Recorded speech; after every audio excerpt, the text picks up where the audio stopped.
And this gives me an idea.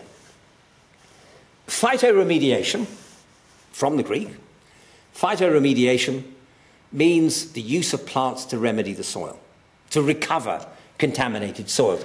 And this is a typical model. In step one, an artificial wetland is created and contaminated water is pumped in. So bacteria break down some of the components and they then soak through into step two when the water is pumped into wetland and irrigated into a grove of deciduous trees. And in step three, the tree evaporates the dioxane contaminated water into the atmosphere where sunlight breaks it down into harmless methane and carbon dioxide. Now, let's not worry about global warming at the moment. It's harmless in the sense that it's not going to poison anybody. It may poison their world in the long term, but it won't poison them. Now, in many contaminated areas of the world, we now grow metal-tolerant plants as a way of rehabilitating the soil. I remember it being done in the lower Swansea Valley back in the 1960s, when you could actually find plants that weren't poisoned by the terrible toxic residues left in the ground from heavy industry ever since the 1600s and 1700s. These plants could still grow and survive. And as in the case of the trees that grow around the plant in northwestern Russia, or the Indian plants growing on the industrial dump, just as they're doing in America, where they have had metal smelting plants that have contaminated large amounts of ground, plants can now actually take root and successfully grow. And in that way, they say we are beginning to restore the soil to active health. Now, wait a moment. What I would propose is this, that we grow plants which will tolerate the presence of the heavy metals. These plants, by transpiration, will absorb the heavy metals through simple physics as they grow.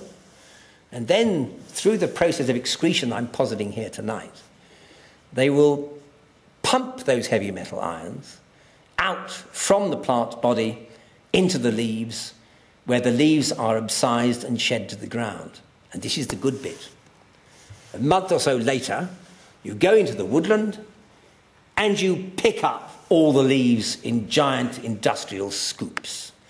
Those leaves contain a huge amount of the metals that were present in the ground, heavy metals.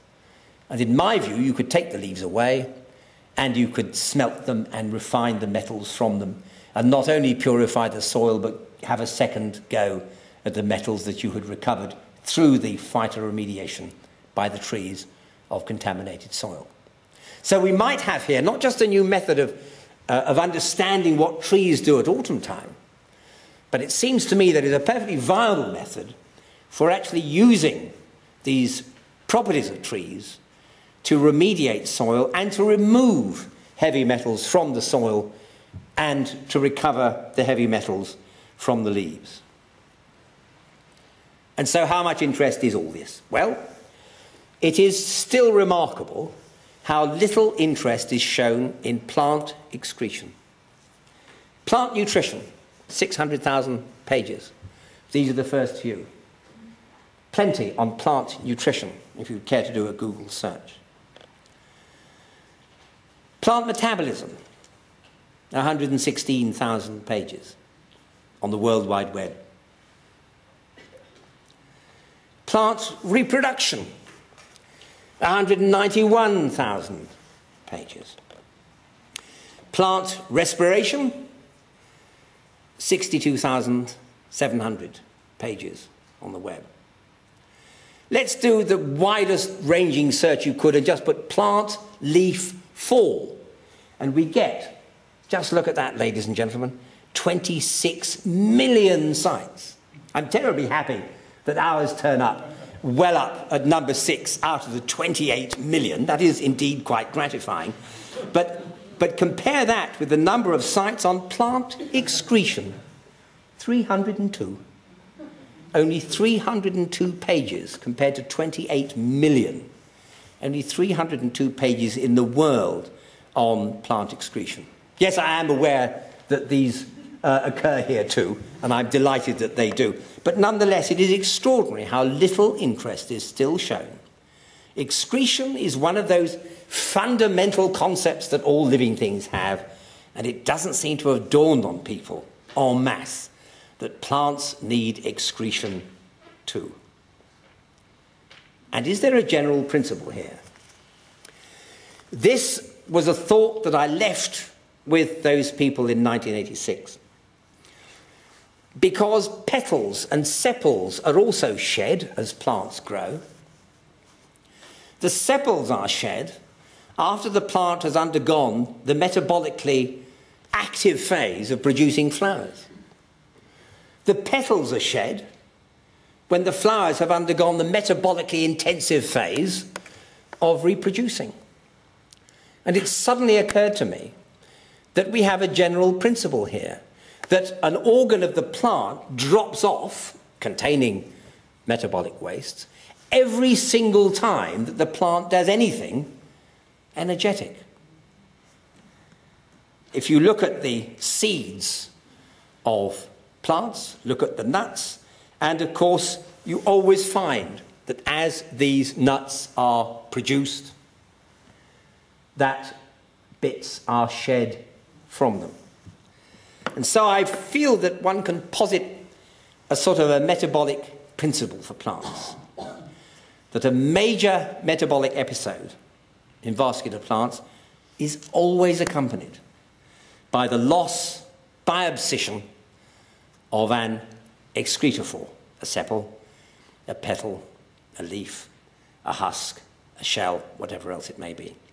So you actually have the concept of a single principle that allows one to see why plants do half the stuff they do. Now, not everybody likes autumn. It isn't my favourite season. Many people say, I love autumn. It's far and away my favourite season of the year. It's not mine. I think the spring is probably my favourite, with all that new verdant growth and all that luscious new beginnings. Autumn is the mark of the end of a growing season and the coming of the coldness of winter. But I promise you this, ladies and gentlemen, when next you look at a tree in your garden, you see it covered with beautiful, luscious green leaves, and then the leaves turn brown and gold, and a week or two later, in a couple of days, they all fall to the ground. Instead of that romantic, delicious, lilting thought that you might have had in your minds, you'll think, I remember Ford's lecture. The tree has just had its annual crap. And that is indeed what the tree has done. And I promise you that next time that you go and you look at a palm tree, it'll suddenly occur to you how strange it is that it's thrown away so much potential, so much photosynthetic lamina, so much leaf area that could have done it good. And then one stops and realizes that plants always throw something away every time they do anything energetic. And I believe that we have here a new principle that allows us to look at plants in a new way and to understand the metabolism of plants in a more coherent and united fashion than biology has ever managed to do in the past. Ladies and gentlemen, thank you very much indeed.